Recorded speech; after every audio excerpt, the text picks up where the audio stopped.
پہلے مہنگی تعلیم کے لیے کی گھر کی ضرورتیں قربان، آج اعلیٰ ڈگری ہاتھ میں لیکن نوکری نہ دارت۔ پاکستان میں 61% نوجوان بے روزگاری کا شکار ہیں، جن میں ہر سال اضافہ ہو رہا ہے، جو ملک کے مستقبل کے لیے سنگین خطرہ بنتا جا رہا ہے۔ نوجوانوں کا کہنا ہے کہ موجودہ حالات میں پاکستان سے بیرون ملک قسمت آزمائی پر مجبور ہو رہے ہیں۔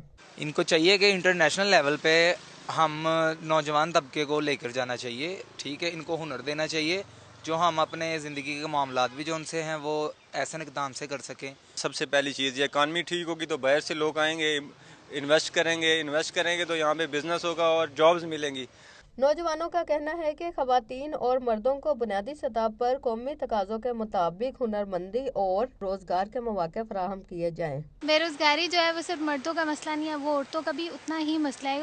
وہ بھی انڈیپینڈنٹ ہونا چاہتی ہیں تو ان کو بھی موقع ملنے چاہیے۔ ڈگری کی تو ویلیو ہی نہیں ہوتی، یہاں پہ صرف ریفرنس پہ کام چلتا ہے، میرٹ پہ کچھ نہیں چلتا۔ ہنرمند بھی ہیں لیکن پھر بھی ان کو کام اس نوعیت کا نہیں ملتا۔ کیا ہے، ایک پی ایچ ڈی اسکالر مطلب کال سینٹرز میں رولتا ہوا ان کو دیکھ رہا ہوں کہ وہ 25,000 کی سیلری پہ پی ایچ ڈی کی ہوئی یا ایم فل کی ہوئے لڑکے، میرے خود کے دوست، وہ ابھی بھی کال سینٹر میں 25-30 ہزار پہ رول رہے ہیں۔ حکومت ہر سطح پر روزگار کے موقع فراہم کرنے کے لیے فوری اقدامات کرے۔ عمرانہ کومل، آج نیوز، اسلام آباد۔